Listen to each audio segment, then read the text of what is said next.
Yesterday, I had the pleasure of witnessing, when I was on my way to get my car washed, some caravan this is in southern Oregon, in Medford, on the way to Central Point, which is north of Medford. I got to witness a caravan of Trump supporters with their banners and American flags and all this. There's a vendor who's parked over at the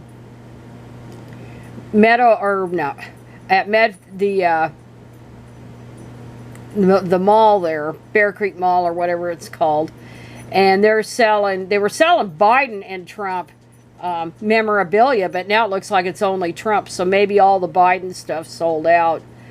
But anyway, they were doing this, and of course I was yelling out the window and against them and thumbs downing it.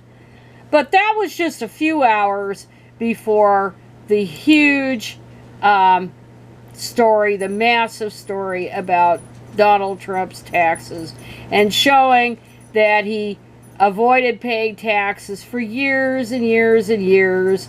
In a couple of years, he paid just $750 in income taxes. And it's all over the place. So I figured at this point, he's probably cooked. The fat lady hasn't sung yet, but she's starting to prepare her lessons before she decides to sing. But anyhow, the 10 key points, since this is under a paywall, and it wasn't when I read this long article, and you almost have to be an accountant to fully grasp what he's done, or a tax attorney to be able to grasp what he has done, because it is so tangled and it's so, complicated and whatever, and it's years and years of tax returns that the New York Times got hold of. But anyway, here in this, this is the Telegraph, but these are the bullet points. Trump paid no federal income tax for years. Trump's golf courses reported huge losses. Trump could be facing a huge tax bill. Trump wrote off consulting fees, and that had to include his daughter, I think, was involved in that. Yeah, this is number 5. Ivanka Trump was also paid consulting fees. Trump wrote off $70,000. I love this. They put the comma in the wrong spot. $70,000 on hairstyling, which didn't really do him any good. Trump received more money from foreign sources than previously known, and this is going to be the key of where he's been getting money. Trump paid more tax overseas than in the U.S. Trump faces debts totaling $421 million, and the thing of it is,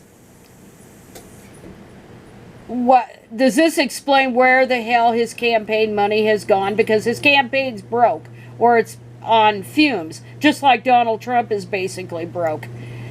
And foreign interests and U.S. lobbyists spend big on Trump. So these are the big takeaways. And Donald Trump really never should have been in the White House given all of this problem. Plus, he has numerous conflicts of interest. I mean, he should have divested himself of all of these things. But he didn't. And the New York Times, basically, they said, and it wasn't just that Donald Trump was mad at Obama because Obama ribbed him in that White House Correspondents' dinner back in 2011, and he got mad about it. It's not just that, but Trump saw this long shot campaign of president to shore up his brand, to help get him money to pay off his debts. But the big problem, of course, was that CNN made him. The media made him because of his stint on The Apprentice, and he became friends with the head of NBC named Jeff Zucker. And Zucker later he was not just the head of NBC, he later became the head of CNN News.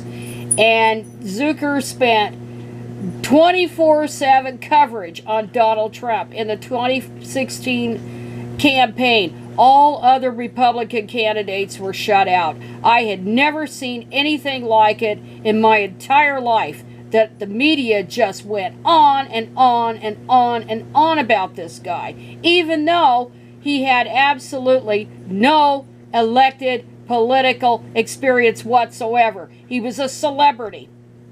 That's what he was. But it isn't the first time that his taxes were, or his paying no taxes was mentioned. Hillary Clinton mentioned it back in 2016 in this notable thing. So let's play it. For 40 years, everyone running for president has released their tax returns. You can go and see nearly, I think, 39, 40 years of our tax returns, but everyone has done it.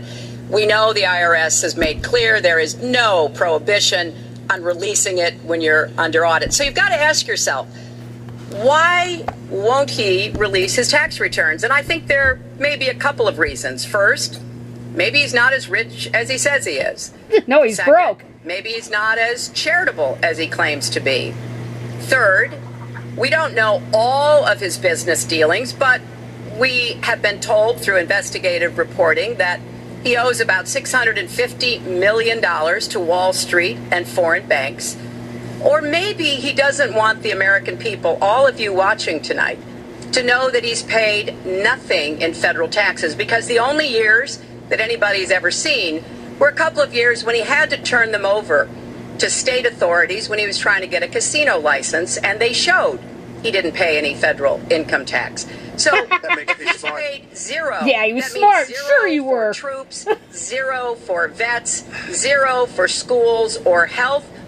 And I think probably he's not all that enthusiastic about having the rest of our country see what the real reasons are, because it must be something dodger.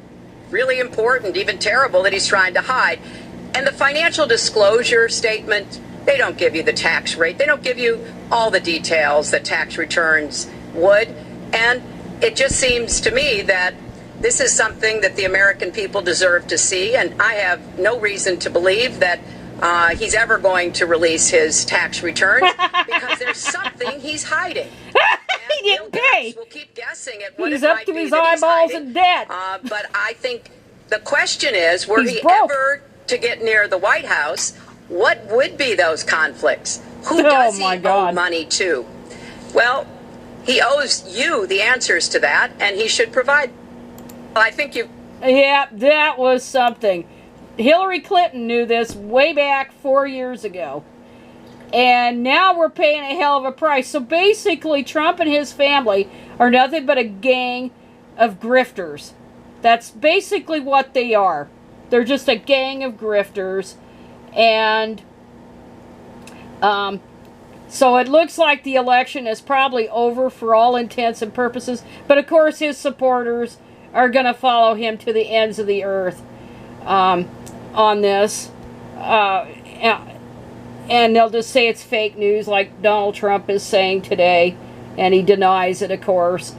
But the thing is, so Biden gets elected, Biden and Harris.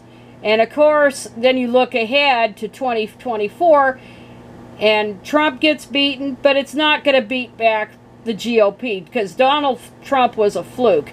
He never intended to be elected president, and because he was a celebrity.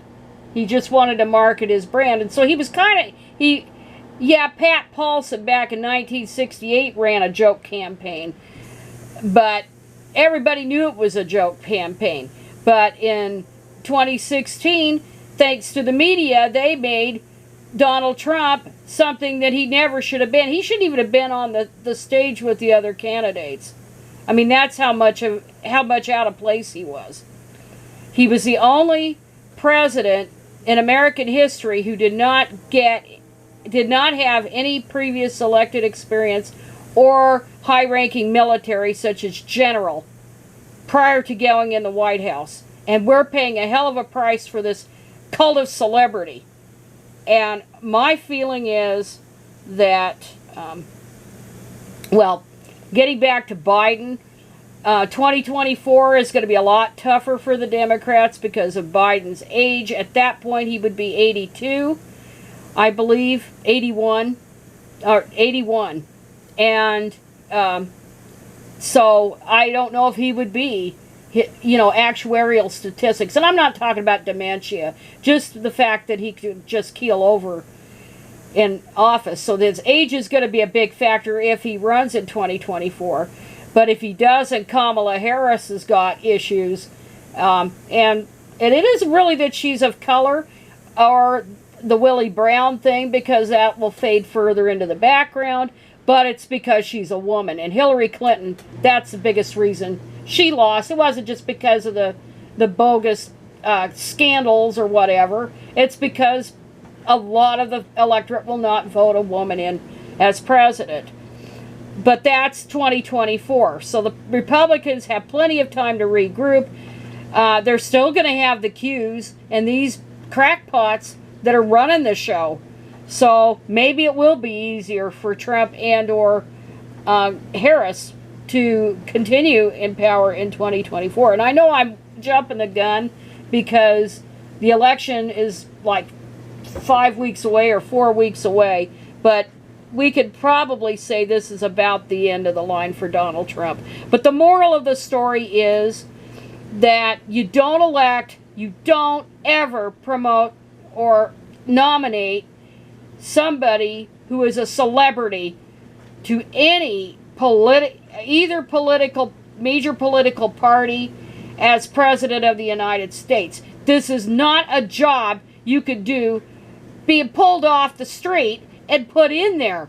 It's not on the job training. You have to know what the hell you're doing. And we're paying a hell of a price for having somebody in there who doesn't know what the hell he's doing, who has a ton of conflict of interests, and we may never know all the conflict of interests he's got. And we know he's been in bed with foreign interests like the Russians. We know that, but we don't know the extent of that. So anyway, I think we could say for Donald Trump, and I might be proven wrong, he might get a second wind here, but I doubt it.